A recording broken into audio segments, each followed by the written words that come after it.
you've chosen.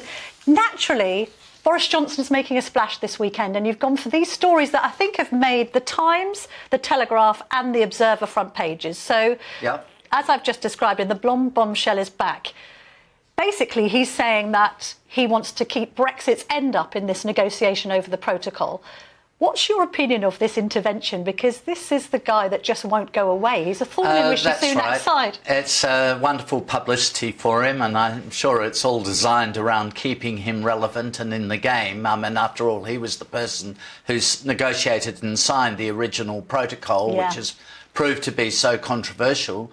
But it does remind the Prime Minister, I suppose, that within the Conservative Party there will be huge resistance to allowing the European Court of Justice to exercise control over, in any way, over Northern Ireland. The concept of foreign courts having jurisdiction within one's own country is one that will never be popular, particularly in the Conservative Party. I mean, I know that you're kind of appalled a bit by the notion of a foreign court ruling parts of the UK. I mean, would this ever happen in Australia? How has this been allowed to happen, Alexander? So the best example in the case of the UK is not only did the UK sign and help to draft the European Convention on Human Rights, but it agreed to the European Court, which comes out of the Convention, having jurisdiction in the UK and having jurisdiction over British courts.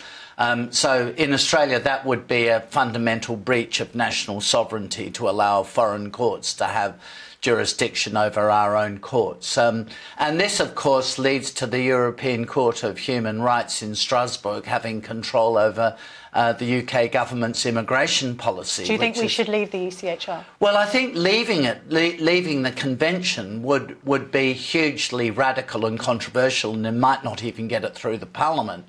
But on the other hand, limiting the capacity for the court to be the European Court to exercise jurisdiction over British courts would be a very sensible way to go. The Supreme Court should be the ultimate court for the UK, not a European court in Strasbourg.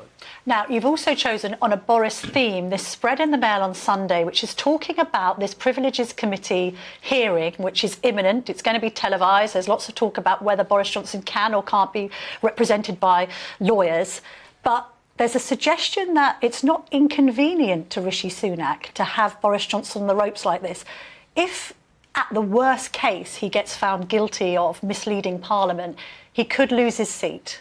I mean, does this advantage the Prime Minister or not? Well, the Prime Minister could ruthlessly use this threat, depending on the extent to which he can control the Conservative members of the Privileges Committee. I mean, you'd expect the Conservative members of the Privileges Committee pretty much to support another Conservative, that is Boris Johnson. Yes, they've got the majority. They have a majority, but whether they will do that or not will depend very much on how things pan out. But this is a sort of Damocles that some members of the Conservative Party, not least the Prime Minister, can hold over the head of Boris Johnson if Boris Johnson becomes too disruptive. I mean, that hasn't happened so far, but if that were to happen, it would be a sword of Damocles. What do you make of the politics between these two men? I mean, they tried to reach that deal, didn't they? When everything collapsed for Liz Truss, there was that weekend meeting. And as far as we understood it, Boris Johnson said, well, I'll be Prime Minister again and you can be my sidekick. Sunak said no, and if you try that, we'll bring you down. There's no love lost there, is there? I don't think so, no. And this is normal, right? When a Prime Minister within a party gets overthrown, that person, the one who has been overthrown, remains pretty bitter about what has happened, and there's no doubt about that. I mean, I'm not blaming him, but Boris Johnson no doubt feels very bitter about what happened to him, and his two successors he will inevitably think are not up to the task. Briefly, because we're going to move on to Sturgeon in just a minute, can you envisage a Boris Johnson comeback? No, I can't. Not before the election, no. I think for the Conservative Party, having changed their leader a couple of times, to do so yet again would be absolutely catastrophic. To win the next election, they need to find 3 or 4 key issues on which to campaign. They cannot just cruise along on a status quo path. They have to take some radical decisions, for example, on stopping the small boats coming across the channel. They have to be prepared to take radical positions. They also have to be prepared to attack the Labour Party and expose the Labour Party. There's no point in them just softly sitting in their ministerial... I don't think they are aggressive enough towards the Labour Party. Sorry, I should say gloves on. They're keeping the gloves on. They should take them off. That's right, yeah, whatever it is. Yes. But they did that with... Let's get on to Sturgeon now, because there's a great double-page spread in the Sunday Times, and it's basically lampooning her slightly because it's kind of depicting her as the cartoon, that's all folks in Looney Tunes. Now, actually, Rishi Sunak showed some strength with Sturgeon. He said, no, we're not going to allow you to get away with your gender recognition reform bill. And that level of rare decisiveness appears to have been her undoing. Yes, that was a very strong measure by the Prime Minister, I think. The gender recognition bill not only was very bad legislation, a very bad idea, of course, as was demonstrated by the rapist being in the women's jail. Yes. But it was good politics to vote it down, to get rid of it.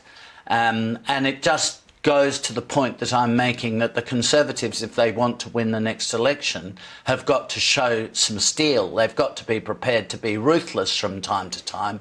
That was a good example. That did help to bring down Nicola Sturgeon. I mean, look, you know, her time was up in any case. Her whole career as a Chief Minister has ultimately been a failure. She's failed to achieve her main raison d'etre, which was independence for Scotland. And she's left the NHS and the education system in disarray. But, although it's the end of Sturgeon, is it the end of the SNP as we know it? So, I mean, you won't find many people saying this, but I think we're past peak SNP. Right. I think some SNP votes will now flow back to Labour.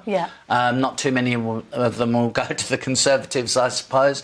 I think Labour will pick up seats at the next election from the SNP. So I think we're past peak SNP.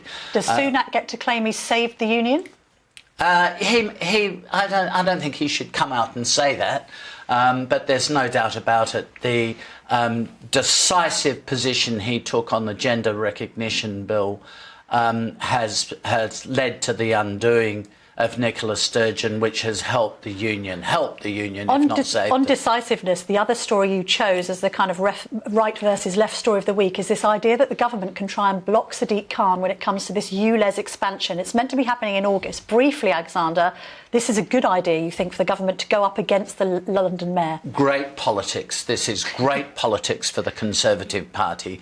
The mayor, who is a very cynical party political player and blames the government for everything that goes wrong in London the whole time, is always playing politics.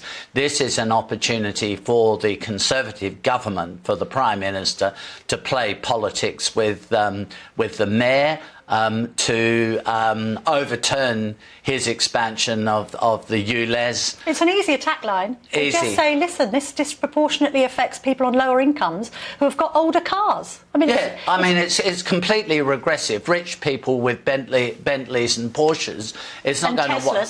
And Teslas, it's not going to worry them. No. The people with the older cars are the lower income people, and it's a direct attack on those people. It's a lot of marginal constituencies as well. I would, if I were the Prime Minister, let people get more and more angry about it, but I'll come in and save them from the mayor. Pull the plug in the summer. Thank you very much indeed. That's Alexander Downer there joining me for the newspaper review. Now